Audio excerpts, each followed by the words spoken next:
Have you ever tried to improve a recipe? Perhaps you want to make a chili that's even better than your grandmother's.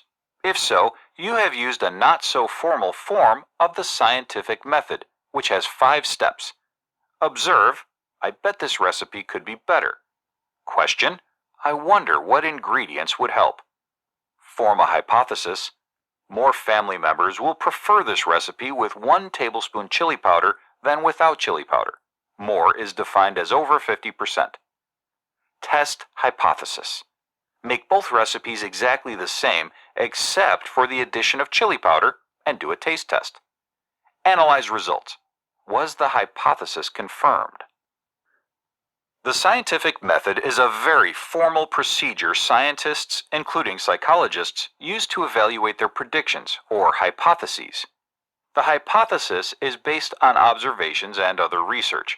Testing the hypothesis requires variables or factors that change. The independent variable is changed or manipulated by the experimenter. The dependent variable changes because of the change in the independent variable. The experimenter also has to define the terms using an operational definition, that is, define terms in a way that can be measured. If you do not define what tastes better means, you will not know if your hypothesis about adding chili powder was confirmed.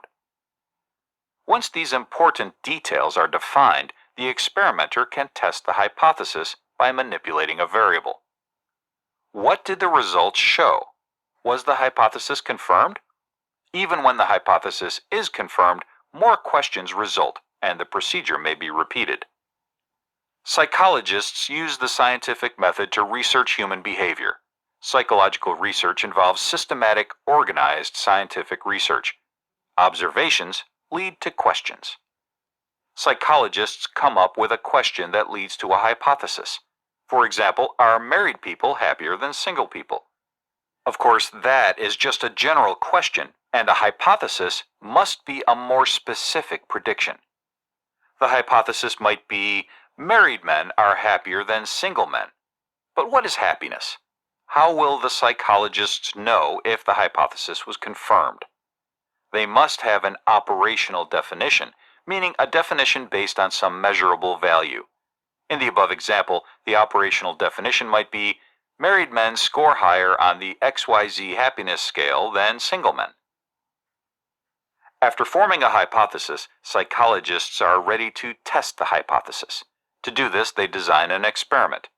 In our example, psychologists might give the XYZ happiness scale to 2 groups of men.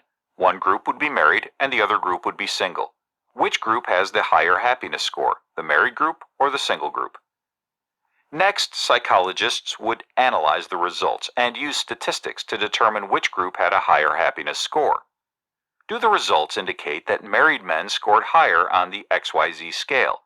If so, the hypothesis is confirmed. If not, it is not confirmed. Whether the hypothesis is confirmed or not, studies like these lead to more questions, which can result in repeating the process to answer a different question. As the last step in the process, psychologists analyze the results. Writing down the process and results is an important part of research, so others can review and evaluate the research. All the information is important, so other scientists can replicate or repeat the research. Psychologists sometimes publish their results in psychological journals. Before publishing, articles are peer-reviewed, which means other experts in the field review the research before it is released to the public. Replicating experiments is an important part of scientific method. Experimental results that show up consistently across experiments by multiple researchers demonstrate evidence of an underlying construct. The scientific method is a formal procedure scientists use to evaluate hypotheses. A hypothesis is a statement based on observations and other research that must include an operational definition or a way to define terms so they can be measured. The scientist tests the hypothesis by creating an experiment that includes variables or factors that change. There are 2 types of variables, the independent variable, which can be manipulated by the experimenter, and the dependent variable, which changes according to how the independent variable is changed. If the results match the hypothesis is confirmed. If they don't, the hypothesis is not confirmed. Either way, the test may raise questions to form new hypotheses to be tested. After the test is completed, scientists analyze their results and write down the results and the process used to achieve them so other scientists can replicate or repeat their experiments to confirm the outcome. Scientists may submit their articles for peer review by other experts in their field before publication to ensure they performed their experiments correctly and can be replicated by others.